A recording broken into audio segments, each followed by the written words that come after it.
Hello and welcome. I am Raziel, and so today I'm going back to the old world. Something I love talking about. It's actually fantastic that it's coming back. I'm really looking forward to it, and I had to take a break because I couldn't really talk about making armies on the cheap when I couldn't get the models. Tomb Kings aren't available, Chaos Dwarves aren't available, Brettonians aren't available, but Brettonians are coming back, Tomb Kings are coming back. So we'll be talking about them in much more detail in the coming months.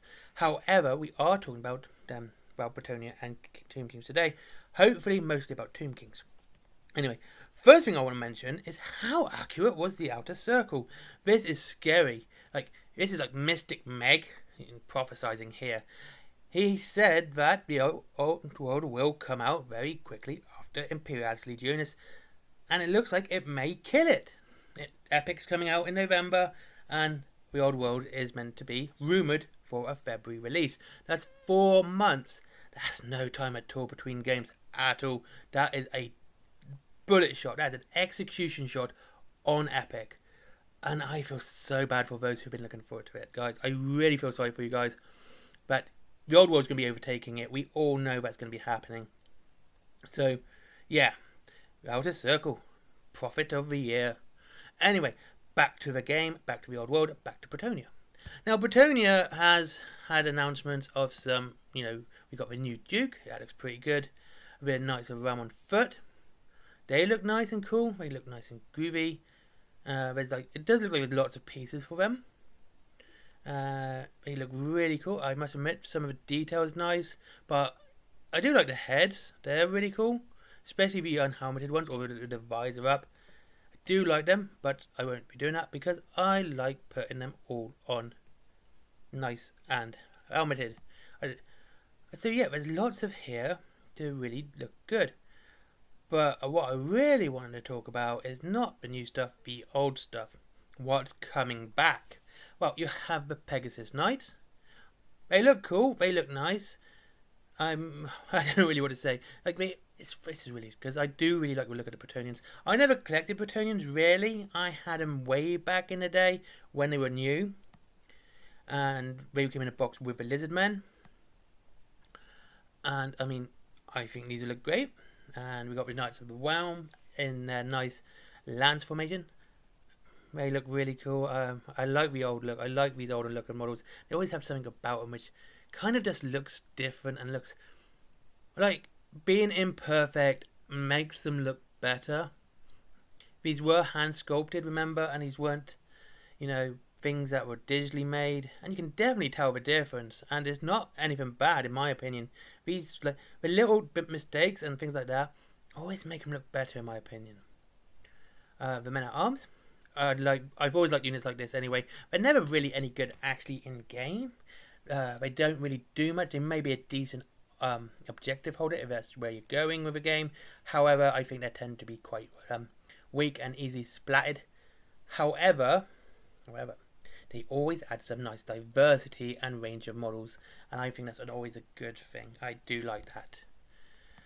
And finally, of the old plastic models is the Peasant Bowmen. These were actually pretty badass, if I remember rightly. They weren't too bad. They were actually pretty skilled bowmen. They were really good. If I remember rightly, they were hitting hard and quite easily. I think it was 4s. We're talking near elf standards here of skill, which makes sense for Brettonians if you think about it, being so close to Athel Loren.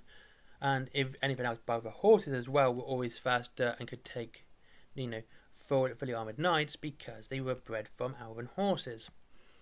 So yeah, these were all pretty good and I quite like them. Now, what I want to talk about today is the other side of the box, which is the Tomb Kings. Now, the Tomb Kings are fantastic. I love the Tomb Kings. I loved the fact they were an undead army, but they weren't evil. They weren't good guys either. They were... They just wanted to be left alone. They did try it out on Crusade, but on most parts it was just leave us alone and we'll leave you alone. That was pretty much their raison d'etre, their modus operandi. During this time, there was a massive war of the Vultures with Chaos, and that was quite interesting. Chaos went there to plunder some gold, and they came back with gold and arrowheads stuck in them. So yeah, I mean there wasn't a bit of what happening in there, and I've always liked the colour scheme. They were very different from the vampire counts and what we got the flesh courts now, flesh eater courts now. They were not this dour, undead which we get, but they were very bright. They were very, we had nice teals and blues and golds, and it was absolutely fantastic. And it looked so much different from almost anything else on the tabletop at the time. So I did enjoy these, and I always enjoyed using them because of that. Now, what I wish to discuss today is what would be the plastic coming back with them.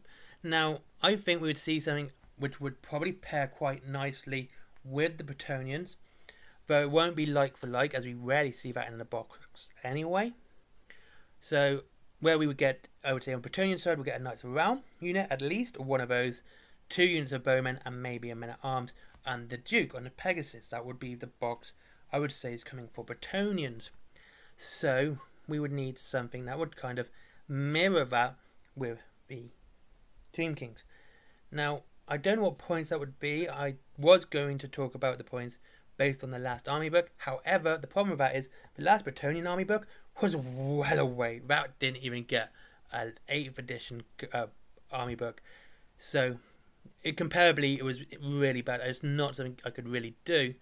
Though, I do think we could look at what we might get for Tomb Kings. Now, first things first, there's a rumour that we're going to get a plastic Tomb King in a chariot. If that's true, I think that's going to be your HQ choice.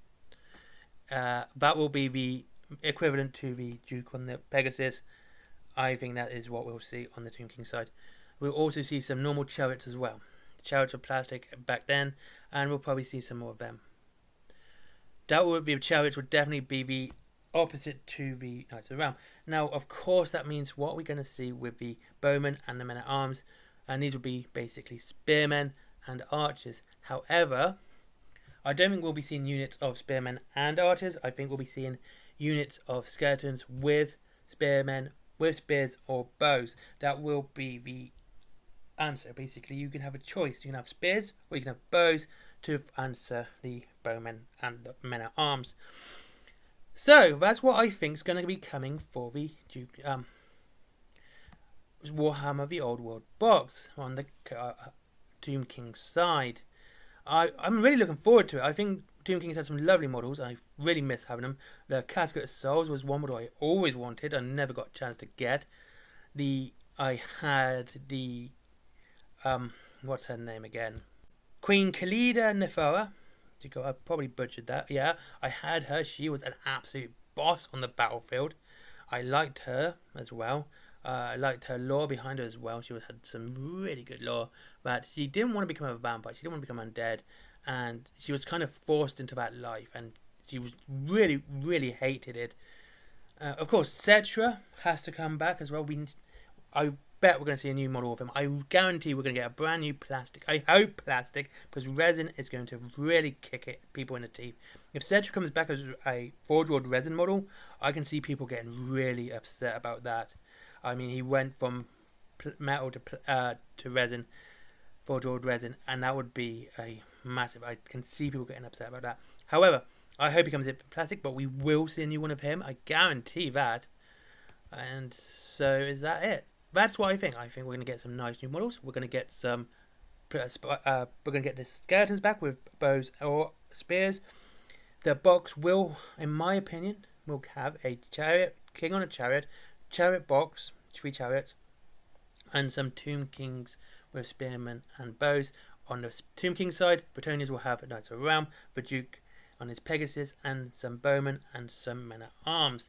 That's my prediction, okay? But what do you think? What do you think is going to come out for the Warhammer the Old World for February, hopefully? And what are you looking forward to? What armies will you be playing? And what books are you looking forward to as well? Thank you very much for watching. I hope you enjoyed this video. I hope to see you all again soon. And that's it. There is a link to Alien Games down below if you wish to save money on your Warhammer. As always, there is up to 20% off and free delivery after £20. As always, try a new game because I think you're worth it, okay? And if you want to get some Tomb King practice in or some Chaos Dwarf practice in, try Mantic with their new boxes. There's a new Abyssal Dwarf one, and there is the Ashes of the Empire one as well.